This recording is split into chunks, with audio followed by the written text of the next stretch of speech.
entender o mundo que habitamos. Lembrando que o mundo ele é a construção humana do espaço geográfico, né? Esse espaço geográfico, ele é o quê? Ele é a relação da sociedade com o planeta em que vivemos, tá certo? Então, lembrando, né? Todas as coisas, os objetos, né, que a gente tem, ou que a gente enxerga, ou que a gente passa por eles, são o quê? São naturezas que foram transformadas segundo alguma intenção humana. Então, o mundo que a gente habita, ele é produzido e organizado pelas questões culturais, econômicas e políticas. Então, nesse primeiro momento, é importante a gente entender que essa dinâmica, né, do mundo que a gente habita, ela encontra uma relação entre o local e o global.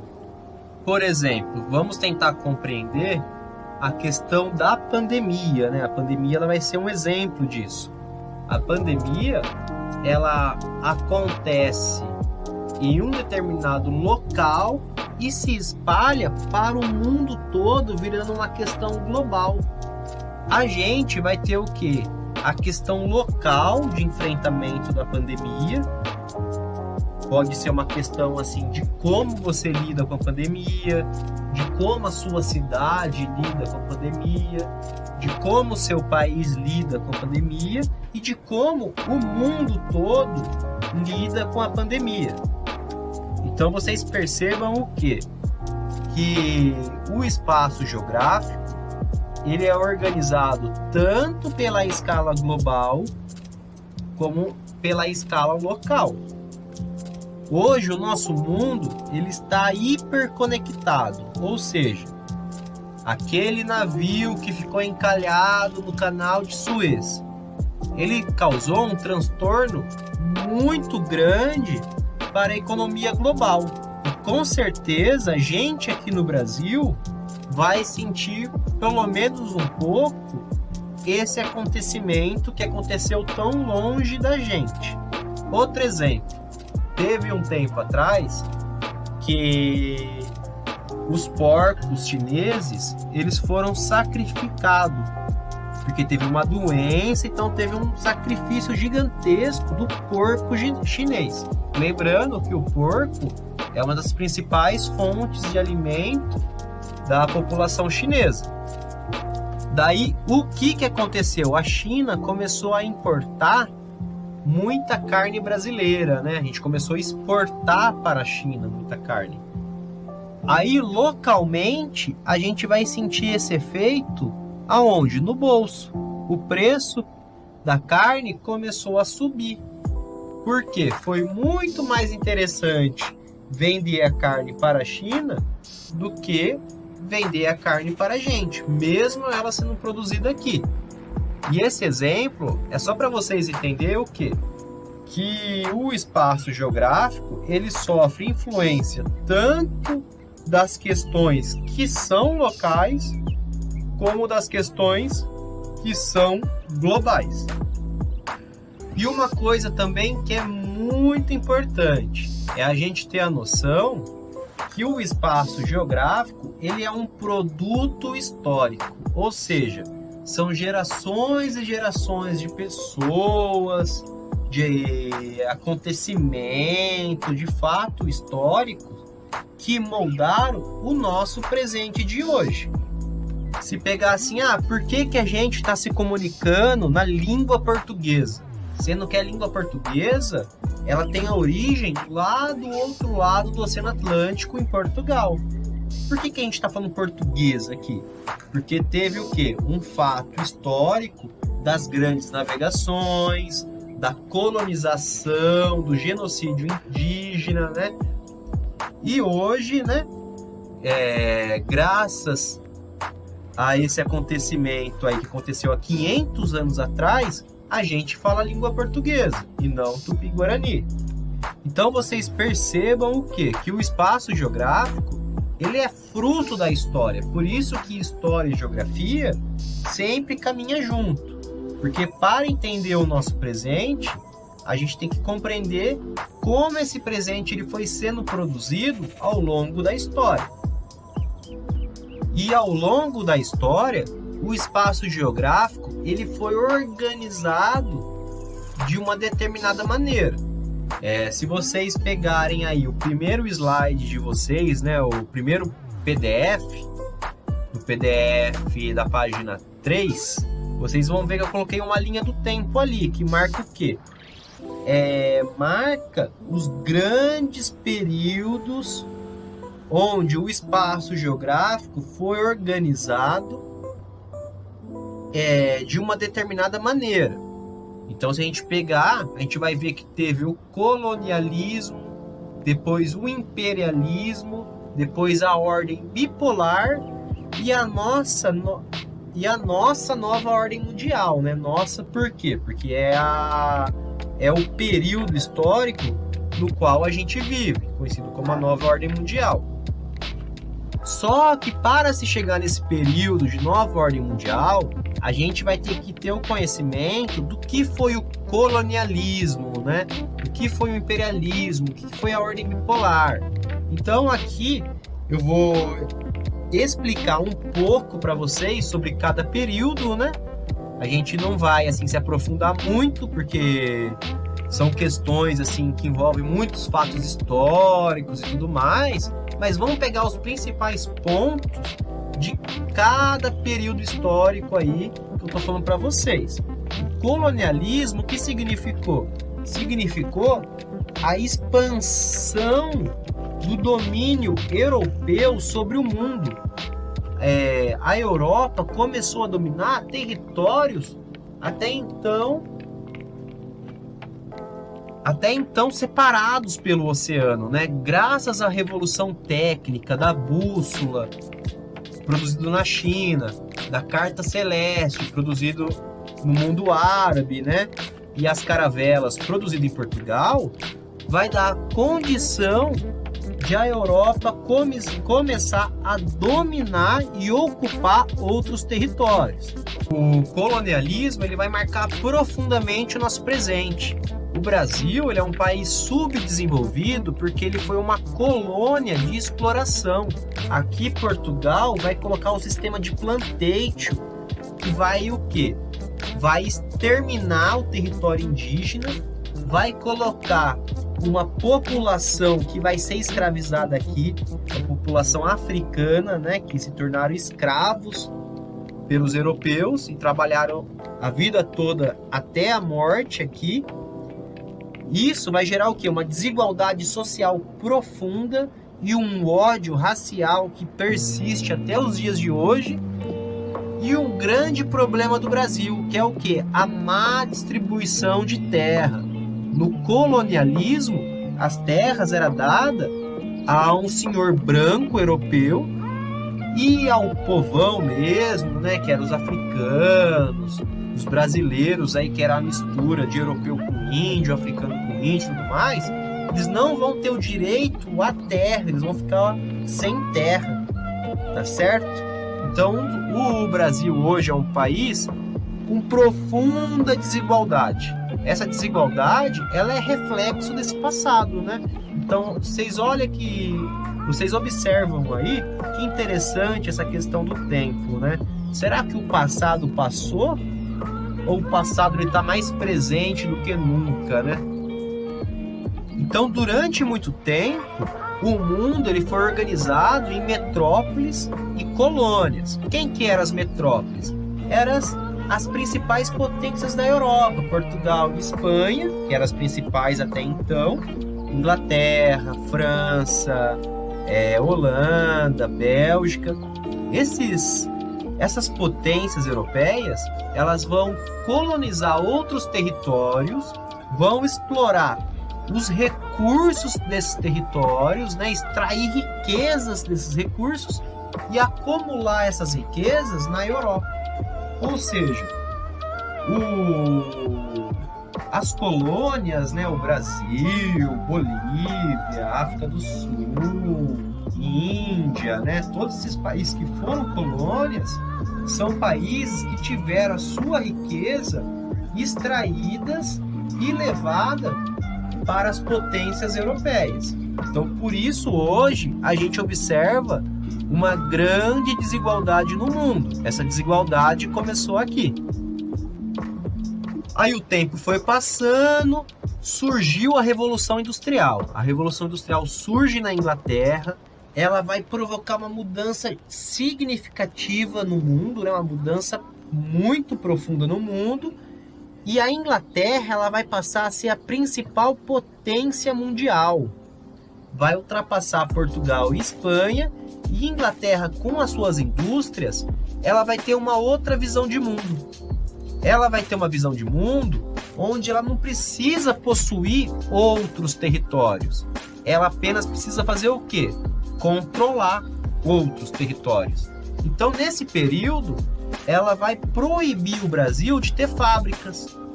O Brasil até vai tentar, nesse período, fazer uma fábrica ou outra, mas a Inglaterra não vai deixar. Por quê? Porque a Inglaterra ela quer dominar o mercado consumidor mundial. Ou seja, só ela quer vender os produtos. Ela não quer ter um país concorrente vendendo produto. Ela quer que o Brasil, por exemplo, né, que o Brasil forneça o algodão como matéria-prima para as indústrias da Inglaterra, e a Inglaterra vende para a gente as roupas europeias, e a gente paga uma fortuna por isso. Então o Brasil ele produz a matéria-prima, a Inglaterra pega essa matéria-prima, produz a roupa e a gente compra. Não seria mais interessante a gente produzir a partir da nossa matéria-prima? Seria, com certeza seria. Mas o Império Inglês, ele não quer isso. Ele quer o domínio para ele.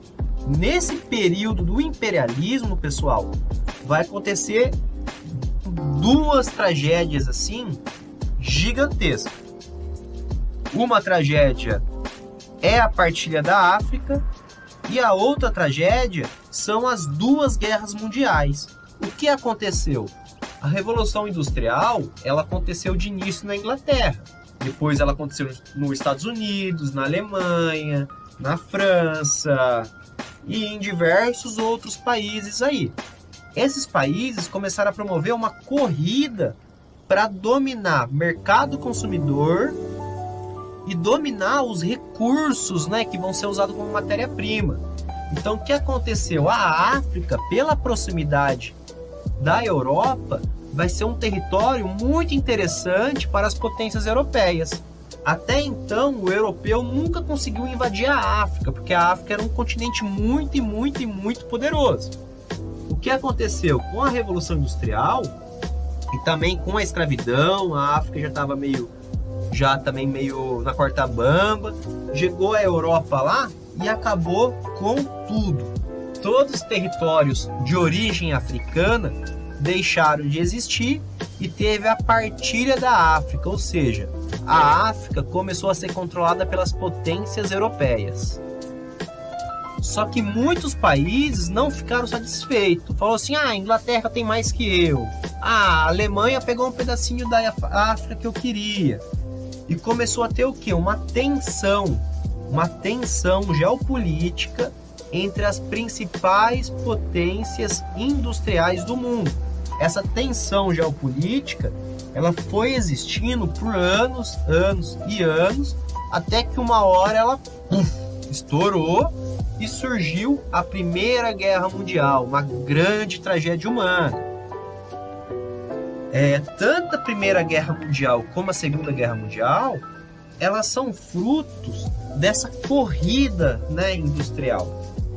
Tanto que vocês vão perceber que os alvos da guerra eram o quê? Eram as cidades, né, onde estava a mão de obra das indústrias e os complexos industriais dos países.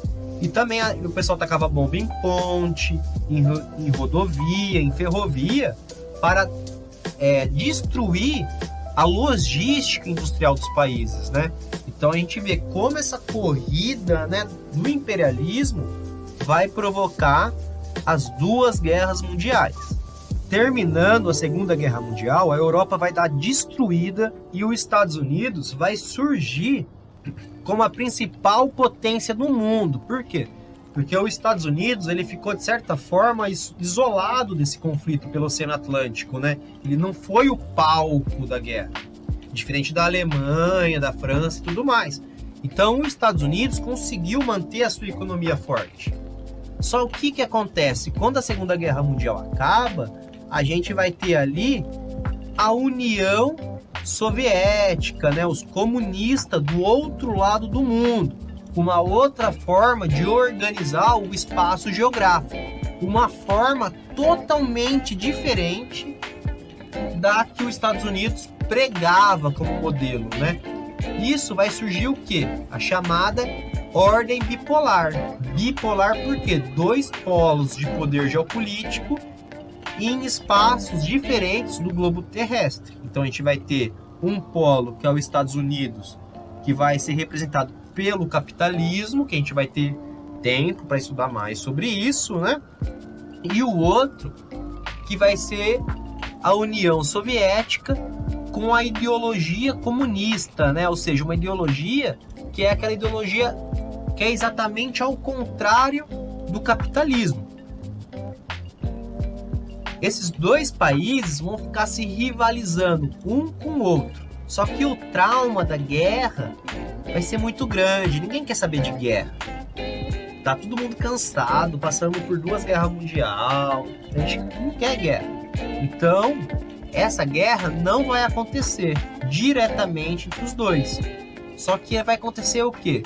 Um período de muita tensão e de muitos conflitos indiretos, que vai ser conhecido como a Guerra Fria. Então a Guerra Fria ela foi caracterizada por ser uma guerra ideológica, por ser uma guerra por conquistas de nova tecnologia. Então é nesse período que vai surgir o GPS, celular, satélite, foguete, e vai ser uma corrida também pelo fim do mundo. Ou seja, tanto a União Soviética como os Estados Unidos vão produzir muita bomba atômica e vão ter a capacidade de explodir o mundo mais de 1000 vezes. Ou seja, esse período foi muito tenso, porque as pessoas elas acordavam de manhã e pensavam que esse poderia ser o último dia de vida, que poderia estourar uma guerra, acontecer qualquer conflito e um disparar uma bomba atômica em outro e desencadear o quê? Uma série de explosões atômicas que iria praticamente exterminar toda a vida terrestre. Mas essa guerra não aconteceu, porque a gente está aqui hoje, né? E chegou num determinado momento que a União Soviética não conseguiu mais fazer frente com os Estados Unidos. Ela perdeu força, foi capengando, e em 1990 o território soviético ele deixa de existir.